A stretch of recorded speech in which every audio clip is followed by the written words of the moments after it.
बिहारमधलं नितीश कुमार आणि भाजपचं सरकार पडलेलं आहे, कारण नितीश कुमारांनी भाजपचा जो पाठिंबा आहे तो काढलेला आहे. ते पुन्हा आरजेडी सोबत सत्ता स्थापन करतात. मात्र त्यावरती केंद्रीय नेत्यांकडून टीका केली जाते.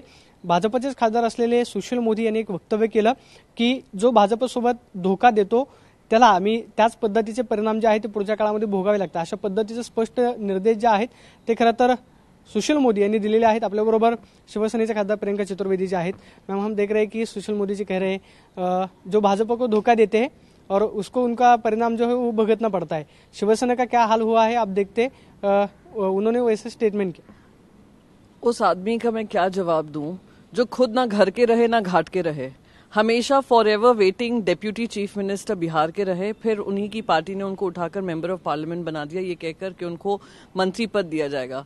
वो अगर इस तरीके की टीका टिप्पणी करते हैं थोड़ा हास्यास्पद है, पर सच्चाई यही है. आप नॉर्थ से लेकर साउथ तक देख लीजिए, भारतीय जनता पार्टी सिर्फ विपक्ष को ही चुप करने में नहीं लगा है और विपक्ष के ही ऊपर केंद्रीय एजेंसीज नहीं भेज रहा है, वो उनके बगल में जो बैठे हुए लोग हैं उनको भी खत्म करने का काम कर रहा है. और जो जो इससे जागरूक होकर सतर्क होकर उठ निकले हैं, जैसे नीतीश कुमार जी हैं, हमारी पार्टी है, और बाकी इनके अनऑफिशियल अलायंसेस भी अगर समझेंगे तो उनको पता चलेगा कि ये पार्टी ऐसी पार्टी बन गई है, इतनी सत्ता की भूखी हो चुकी है कि वो किसी को भी खत्म कर पूरे देश में एक ही पार्टी रखने देना चाहते हैं, वो है भारतीय जनता. लेकिन हर बार भाजपा के नेता जो है वो स्टेटमेंट दे रहे हैं कि हमने शिवसेना को खत्म किया है, शिवसेना को तोड़ दिया है. आपको लगता है महाराष्ट्र में शिवसेना खत्म हो गई? शिवसेना को ना कोई खत्म कर सकता, ना कोई क्रेडिट ले सकता उनके बनाने का.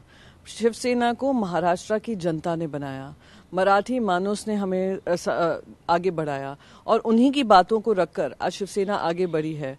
वंदनीय हिंदू हृदय सम्राट बाला साहेब ठाकरे जी की जो बातें रही हैं वो महाराष्ट्र की जनता के लिए रही हैं. तो ये लोग जो भी ये टीका टिप्पणी कर रहे हैं, थोड़ा महाराष्ट्र की राजनीति समझें, महाराष्ट्र में शिवसेना का काम समझें, फिर अपना मुंह खोलें, वरना पूरे महाराष्ट्र में उनकी हंसी होगी. देवेंद्र फडणवीस जी कह रहे हैं कि शिवसेना ने हमारे पीठ में खंजर खुपसा, हमने भाजपा को उन्होंने धोखा दिया है और असली शिवसेना अभी हमारे साथ है. एक ही शिवसेना है, उद्धव बाला साहेब ठाकरे जी की शिवसेना. इनके साथ जो है ना वो जूनियर बीजेपी है, छोटा बीजेपी, बड़ा बीजेपी, छोटा बीजेपी, ये छोटा बीजेपी है. तो ये कुछ भी कह लें, कितना भी बोलते चले जाएं, असली शिवसेना हमारी एक ही शिवसेना है. असली नकली की बात ही नहीं है. शिवसेना हमारे साथ है, शिवसेना के कार्यकर्ता हमारे साथ हैं, पार्टी प्रमुख के साथ खड़े हुए हैं. और ये लोग छोटा बीजेपी जो बनकर घूम रहे हैं और छाती पीट पीट कर कह रहे हैं हम असली हैं, सुप्रीम कोर्ट उनको भी उनकी जगह दिखाएगी क्योंकि संविधान बहुत स्पष्ट है. शरद पवार जी ने आज एक स्टेटमेंट दिया है. शरद पवार जी कह रहे हैं कि एकनाथ शिंदे जी ने नया पक्ष फॉर्म करना होगा और जो शिवसेना का चिन्ह है धनुष्यबाण वो नहीं मांग सकते. जब मैं पार्टी से बाहर निकला था, कांग्रेस के बाहर, तब मैंने एक पार्टी फॉर्म कर दी और नया चिन्ह मैंने ले लिया.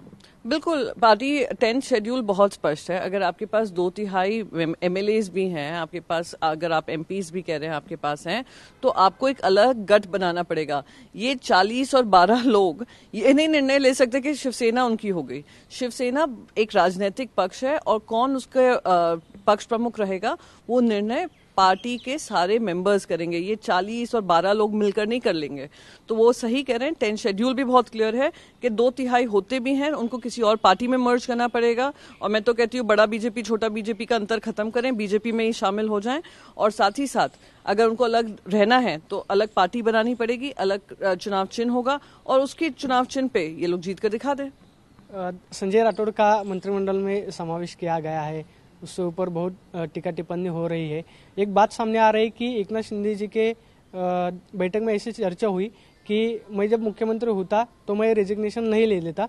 उद्धव ठाकरे जी ने एनसीपी के दबाव से उस वक्त संजय राठौड़ का जो रेजिग्नेशन है वो लिया.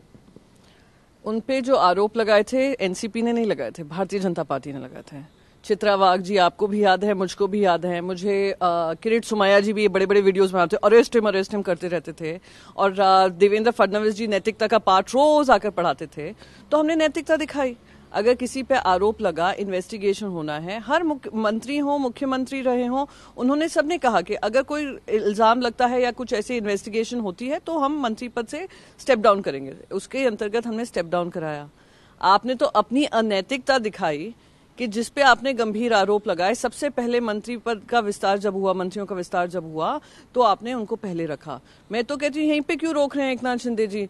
विमेन, कोई महिला तो मिली नहीं इनको मंत्री पद संभालने के लिए, तो women and child welfare ministry आप उन्हीं को दे दीजिए ना, आप संजय राठौड़ जी को दे दीजिए। इतना क्लीन चिट देना, इतना उनका साथ देना, उनको women and child welfare ministry की जिम्मेदारी दे दीजिए। 12 तारीख को क्या होगा? 2 दिन ही बचे, आज 10 तारीख है।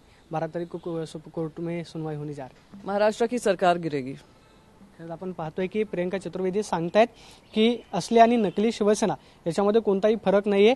शिवसेना एकच आहे, ती उद्धव बाळासाहेब ठाकरे यांची, आणि सुप्रीम कोर्टाचा निकाल आमच्या बाजूने लागेल आणि महाराष्ट्रातलं सरकार पडेल अशी प्रतिक्रिया जी आहे ती प्रियंका चतुर्वेदींनी दिल्याचं पाहायला मिळतं। कॅमेरा पर्सन राकेश सोबत मी प्रदीप कापसे, TV9 मराठी, नवी दिल्ली।